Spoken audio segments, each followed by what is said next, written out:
नवापूर तहसीलदार कार्यालयात जागतिक ग्राहक हक्क दिनानिमित्त ग्राहक मेळाव्याचे आयोजन। या प्रसंगी ग्राहक पंचायतीचे ज्येष्ठ सदस्य व जिल्हाध्यक्ष श्रीकांत बाबा पाठक यांना श्रद्धांजली अर्पण करण्यात आली। 15 मार्च जागतिक ग्राहक हक्क दिनानिमित्त तहसील कार्यालय सभागृहात ग्राहक मेळाव्याचे आयोजन करण्यात आले होते। कार्यक्रमाच्या अध्यक्षस्थानी तहसीलदार महेश पवार, निवासी नायब तहसीलदार जितेंद्र पाडवी, मुख्याधिकारी स्वप्नील मुदलवाडकर, अखिल भारतीय ग्राहक पंचायत नंदुरबार उपाध्यक्ष मंगेश येवले, आगर प्रमुख विजय पाटील, पुरवठा अधिकारी खैरनार यांच्या प्रमुख मान्यवरांच्या हस्ते स्वामी विवेकानंद प्रतिमा पूजन व पुष्पहार अर्पण करत कार्यक्रमाची सुरुवात करण्यात आली। या प्रसंगी मुख्याधिकारी स्वप्नील मुदलवाडकर यांनी ग्राहकांच्या हक्क व संरक्षण कायद्याविषयी मार्गदर्शन केले। विजय बागुल यांनी फायनान्स कंपन्यांकडून माहिती देताना इंग्रजीऐवजी मराठी भाषेत देण्यात यावी व महाराष्ट्र बँकेत अनेक महिन्यांपासून पासबुक एंट्री मशीन बंद असल्यामुळे ग्राहकांना अनेक समस्यांना सामोरे जावे लागत असल्याची खंत व्यक्त केली होती। तर अध्यक्ष मनोगत व्यक्त करताना तहसीलदार म्हटले की ग्राहक हक्क दिनानिमित्त आलेल्या नागरिकांच्या समस्यांचे निराकरण करून ग्राहकांनी आपल्या हक्कांप्रती जागरूकता पाळणे आवश्यक आहे। यावेळी अन्न व नागरी पुरवठा विभागाकडून मान्यवरांचे पुष्पगुच्छ देऊन सत्कार करण्यात आला। सूत्रसंचालन विजय बागुल यांनी केले तर कार्यक्रम यशस्वीतेसाठी पुरवठा निरीक्षक दिलीप पाडवी, तालुका ग्राहक पंचायतीचे सचिव महेंद्र चव्हाण यांनी परिश्रम घेतले। सांगता पुरवठा अधिकारी पंकज खैरनार यांनी उपस्थितांचे आभार मानून केली होती। यावेळी अनेक विभागातील अधिकारी व कर्मचारी उपस्थित नसल्याने नागरिकांनी खंत व्यक्त केली। महाराष्ट्र राज्य वीज वितरण कंपनीचे प्रतिनिधींनी जागतिक ग्राहक हक्क दिनानिमित्त कार्यक्रमात सहभागी होणे आवश्यक होते। प्रसंगी ग्राहक पंचायतीचे ज्येष्ठ सदस्य तथा पत्रकार श्रीकांत बाबा पाठक यांची उणीव भासत असल्याची खंत उपस्थित नागरिकांनी व अधिकाऱ्यांनी बोलून दाखवली। तसेच बाबा पाठक यांच्या कार्यांना उजाळा देण्यात आला।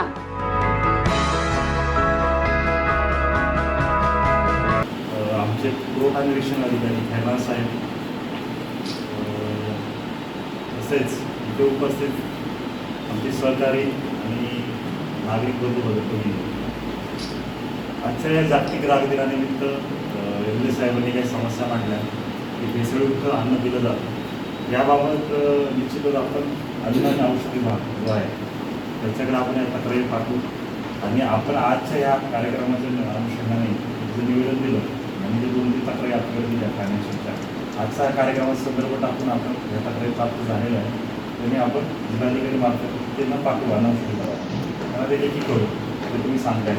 कारण एखाद्या अन्नात भेसळ आहे की नाही ठरवण्यासाठी करता नाही, ठीक आहे, त्याची क्वालिटी काय तर अन्नाची।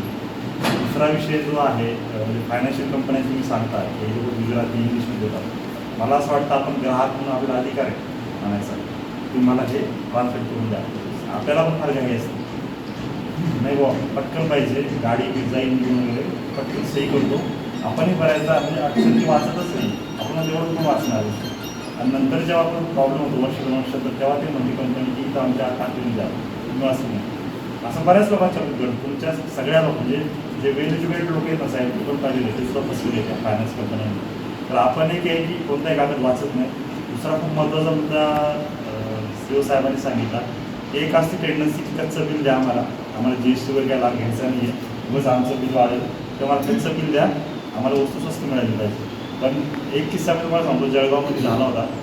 आजचा अन्न व नागरी पुरवठा ग्राहक संरक्षण विभाग अंतर्गत जागतिक ग्राहक हक्क दिन आपण साजरा करत आहोत। आजच्या दिनी मुख्याधिकारी साहेब यांनी आपल्याला योग्य असं अनमोल मार्गदर्शन तर केलेलंच आहे, परंतु आपल्या खराच ग्राहक हक्कासाठी आपण काय केलं पाहिजे याच्यासाठी एक चळवळ उभी राहिलेली आहे, ती म्हणजे अखिल भारतीय ग्राहक पंचायत त्याच्यात मी जिल्हा कार्यकारिणीच्या सदस्याचं काम करत आहे।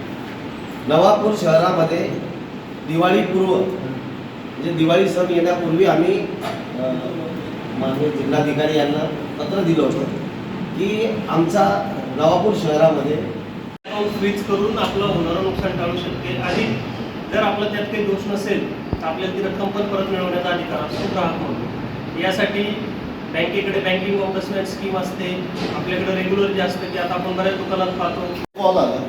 कॉल आला आम्ही त्यांना सांगत होतो की OTP सांगू नका या संदर्भात, तर ते म्हणले आता काय पर्सनल कॉल आहे आणि मी त्यांना बोलतोय, तर बोलता त्यांनी 2 OTP सांगितले, 2 OTP सांगितले, त्यांचे 35,000 रुपये झाले।